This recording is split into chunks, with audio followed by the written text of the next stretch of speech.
Hi guys, welcome to the channel concept clarity. आज का video हमारी पोएम है क्रॉसिंग द बार करके।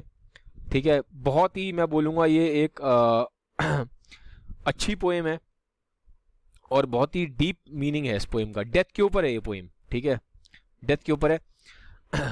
चलिए लेट्स बिगिन, स्टार्ट करते हैं।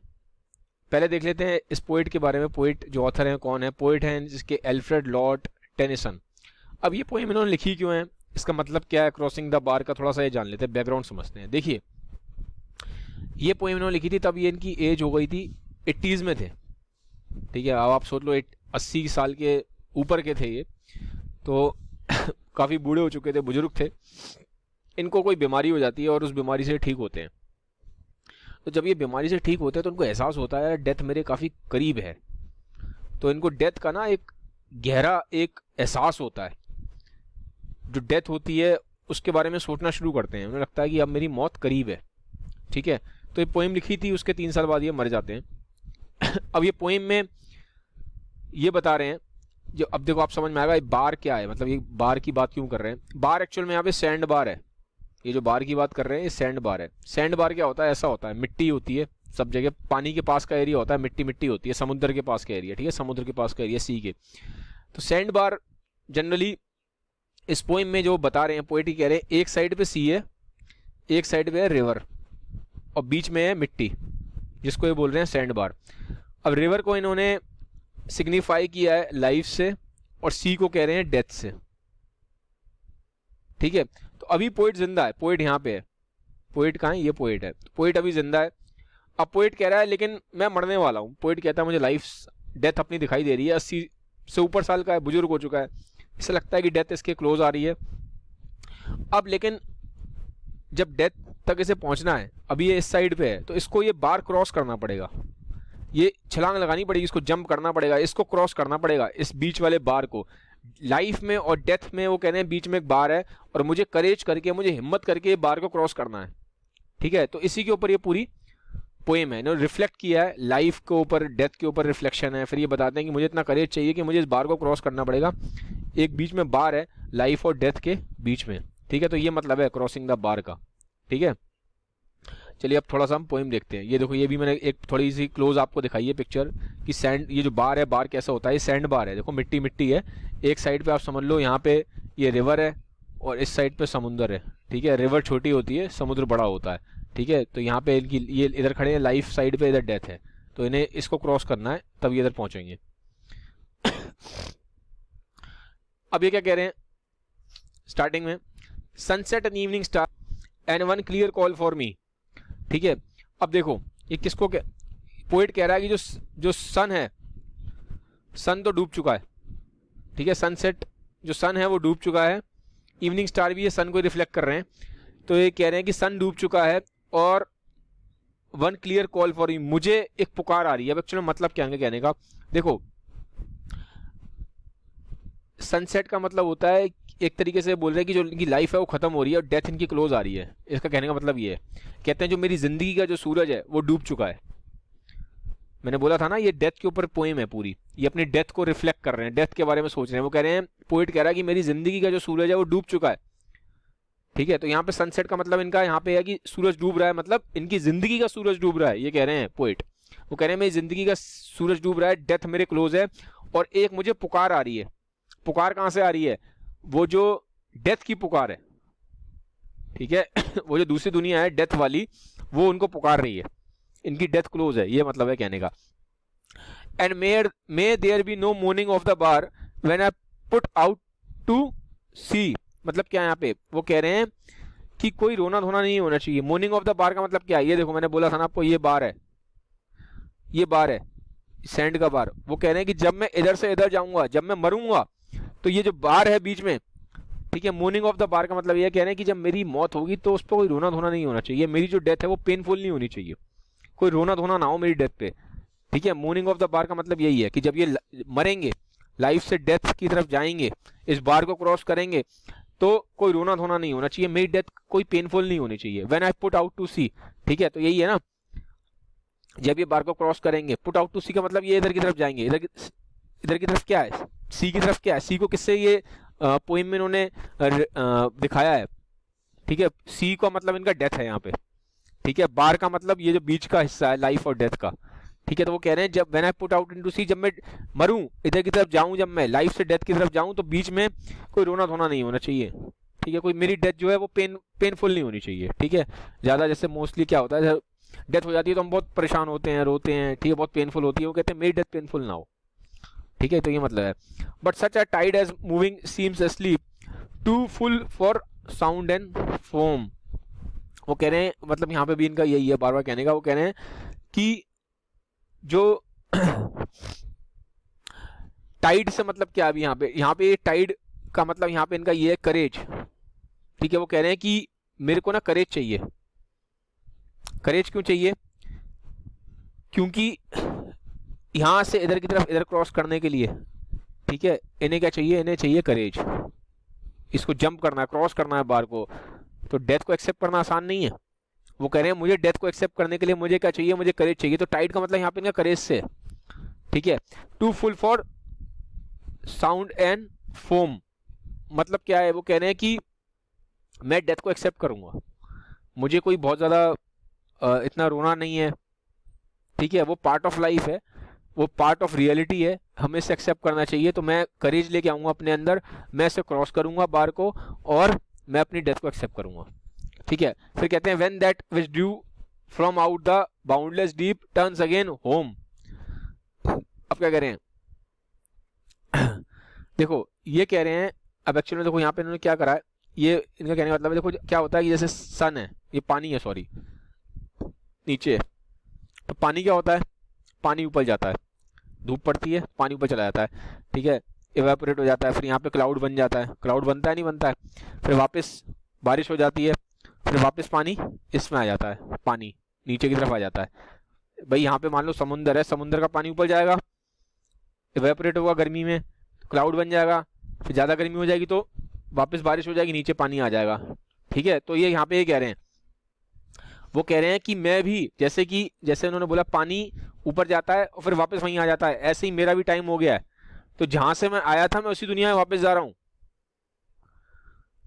देखो लाइफ से पहले क्या थी, लाइफ से पहले वो थे नहीं, वो कह रहे हैं जहां से मैं आया था मैं वहीं पे वापस जा रहा हूं, मेरा टाइम आ गया वापस रिटर्न करने का। जैसे ये पानी की ड्रॉप होती है, रिटर्न करती है वापस इधर की तरफ, क्लाउड बन के वापस रिटर्न करती है ना, साइकिल बनती है पूरी, वापस रिटर्न हो जाती है। पानी की ड्रॉप यहाँ से स्टार्ट हुई थी, समुद्र से वापस ही समुद्र में आ जाती है फिर बारिश के थ्रू, ठीक है। तो कह रहे हैं मेरा भी वही टाइम आ गया जहां से मैंने स्टार्टिंग की थी, लाइफ जिंदा होने से पहले जहां से मैं आया था, जिस दुनिया से मैं आया था उसी दुनिया में अब मैं वापस जा रहा हूं। इसलिए कह रहे हैं when that Drew from out the boundless deep turns again home, ठीक है, वापस मैं उसी होम की तरफ जा रहा हूँ जहां से मैं आया था मरने से पहले, जिंदा रहने से पहले, जहां से मैं जिस दुनिया से मैं आया था, इस दुनिया में उसी दुनिया में अब मैं वापस जा रहा हूँ, ठीक है।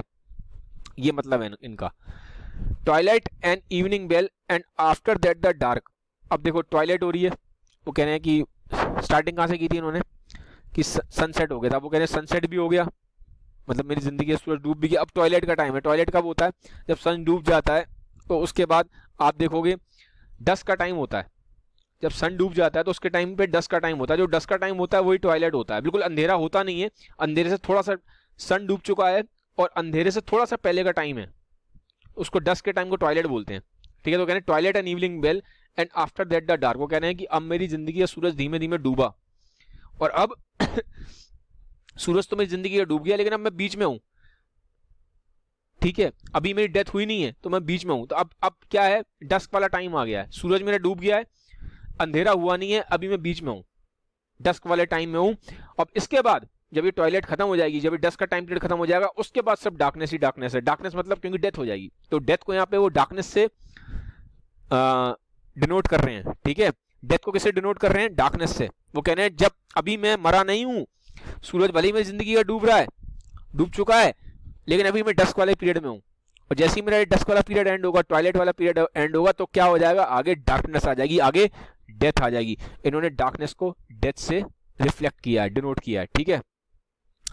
And may there be no sadness of farewell when I embark. वो कह रहे हैं कि जब मैं मरूं, ठीक है, तो कोई सैडनेस नहीं होनी चाहिए, मतलब जैसे लोग आदमी मरता है तो क्या होता है, बट सैडनेस हो जाती है, घर वाले उदास होते हैं, बट एक नेचुरल प्रोसेस है, हर आदमी उदास होता है। वो कहते हैं कि मेरी जो फेयरवेल है उसमें कोई दुख नहीं होना चाहिए। तो बड़ी खूबसूरत लाइन है। वो कहते हैं कि मेरी मरने पे कोई दुख नहीं होना चाहिए, क्योंकि व्हेन आई एम्बार्क, एम्बार्क का मतलब होता है नई स्टार्टिंग करना, बिगनिंग। क्योंकि वो कह रहे हैं कि अब मेरी एक नई दुनिया स्टार्ट होने जा रही है। तो कह रहे हैं अगर मैं मर रहा हूँ तो उसमें दुख मनाने की कोई ज़रूरत नहीं है, क्योंकि मेरे लिए मेरी एक नई दुनिया स्टार्ट होने जा रही है मरने के बाद। वो आफ्टर लाइफ में एक तरीके से यहाँ पे दिखाई दे रहा है, वो बिलीव करते हैं।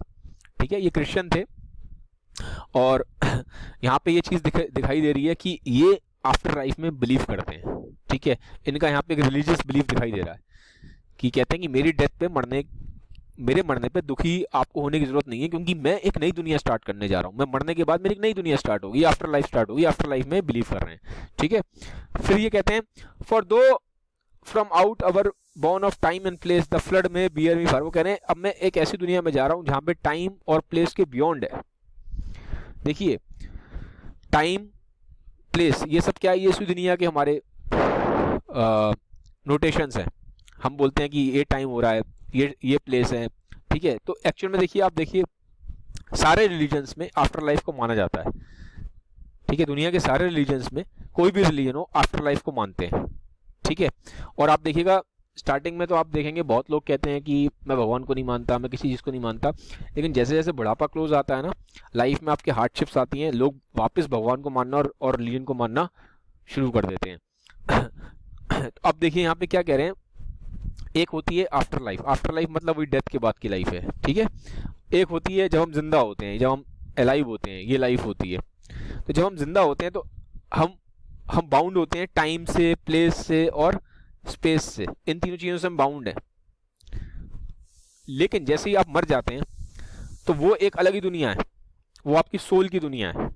ठीक है, आत्मा इन चीज़ों से अफेक्टेड नहीं है, टाइम से, प्लेस से या स्पेस से।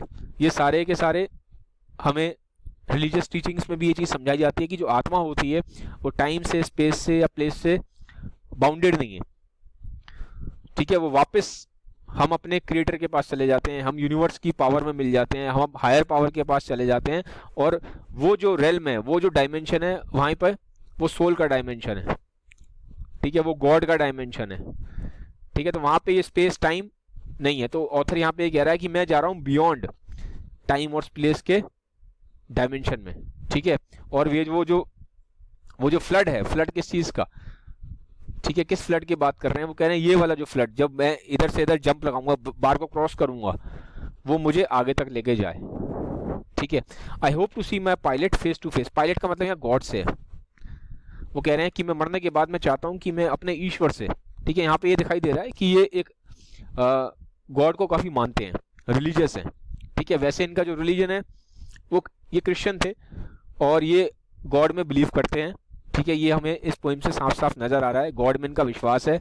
और ये अच्छी चीज़ है कि ये एक्सेप्ट कर रहे हैं ग्रेसफुली, पीसफुली डेथ को, क्योंकि ये मान रहे हैं कि अब मैं गॉड के पास जाऊंगा, अब गॉड मेरी टेक केयर करेंगे। ठीक है, और यहाँ पे पायलट वर्ड क्यों यूज़ किया गया है गॉड के लिए? देखिए, पायलट क्या करता है, पायलट एरोप्लेन को कंट्रोल करता है। इसी तरीके से कहते हैं गॉड जो है वो दुनिया को कंट्रोल करते हैं। इस दुनिया को कौन चला रहा है? इस दुनिया को भगवान चला रहे हैं। ठीक है, तो भगवान इस दुनिया को कंट्रोल कर रहे हैं, तो इसलिए उन्होंने पायलट से गॉड को कंपेयर किया है कि जैसे एक पायलट एरोप्लेन कंट्रोल करता है, ऐसे ही जो भगवान है वो दुनिया को कंट्रोल करते हैं। तो कहते हैं मरने के बाद मैं आशा करता हूँ, मैं आई होप कि मेरे को जो मेरे भगवान है, जो मेरा क्रिएटर है, जिसने मुझे बनाया, मैं उसको फेस टू फेस देखूं। ठीक है, कब देखूं? When I have cross the bar. Cross the bar मतलब वही मरने के बाद, क्योंकि जब वो बार क्रॉस करेंगे तो क्या मतलब है, उनकी डेथ हो गई है।